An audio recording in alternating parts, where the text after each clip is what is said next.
Shalom Bapak Ibu Saudara yang dikasihi Tuhan Yesus Kristus. Apa kabar Anda hari ini? Dimanapun Anda berada, saya berharap Anda selalu dalam keadaan yang baik. Dan sangat senang saya kembali bisa menyapa Anda melalui program Sapaan Gembala GKI Manyar.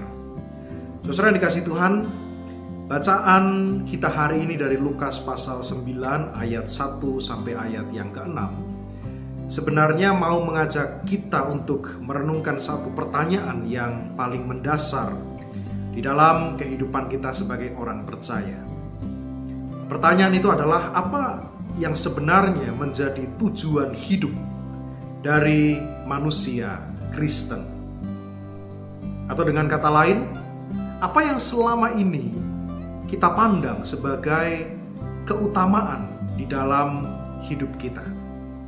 Nah, kalau kita membaca, saudara, di dalam Injil Lukas ini, jelas sekali dalam narasi ini dikatakan bahwa tujuan Yesus datang ke dunia, tujuan yang paling utama adalah untuk memberitakan kerajaan Allah itu sendiri.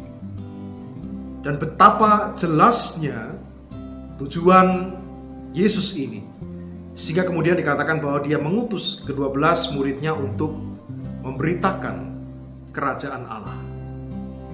Dan untuk itu saudara, Yesus memperlengkapi mereka.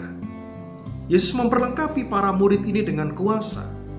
Mereka bisa menggunakan kuasa yang diberikan kepada mereka itu untuk mengusir setan dikatakan dan juga menyembuhkan banyak penyakit.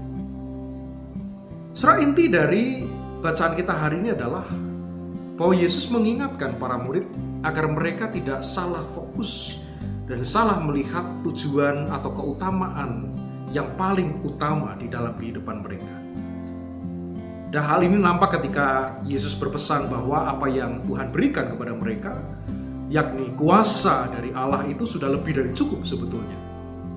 Sebabnya dikatakan mereka diminta untuk tidak lagi terlalu pusing tentang bekal makanan. Mereka tidak terlalu memusingkan lagi soal uang, soal pakaian, atau bahkan apa yang menjadi respon orang lain terhadap karya yang mereka kerjakan. Tidak usah terlalu pusing dengan semua hal itu. Saudara, bukan berarti tidak penting.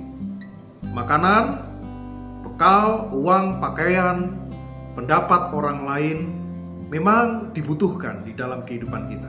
Tetapi sekali lagi Yesus mau menekankan bahwa bukan itulah yang seharusnya menjadi fokus utama atau menjadi keutamaan hidup dari orang beriman.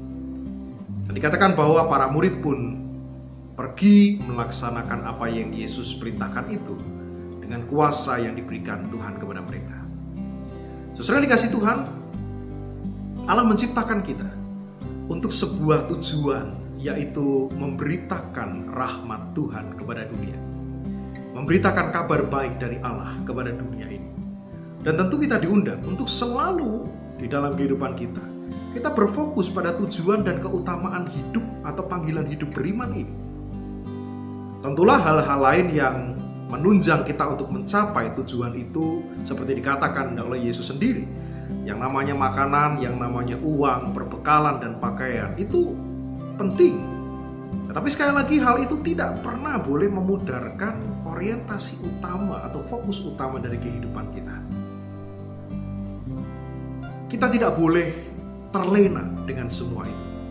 Bahkan juga terkadang kita terlena, kita lebih suka memikirkan apa respon orang, apa tanggapan orang tentang kita, dan bahkan sanjungan orang, apresiasi dari orang lain seringkali kita anggap sebagai keutamaan di dalam hidup kita yang membuat kita merasa sepenuhnya dihargai.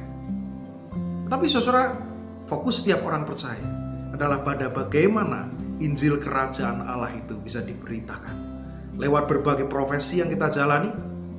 Lewat setiap karya yang kita kerjakan, kita dipanggil untuk tetap fokus pada tujuan memberitakan pekerjaan-pekerjaan Tuhan.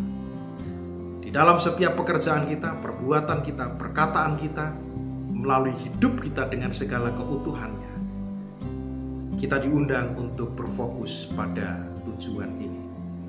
Yang menjadi pertanyaan buat kita kembali lagi ke awal, saudara. Apa yang selama ini kita pandang sebagai hal yang paling utama di dalam hidup ini? Apakah Tuhan dan pekerjaannya?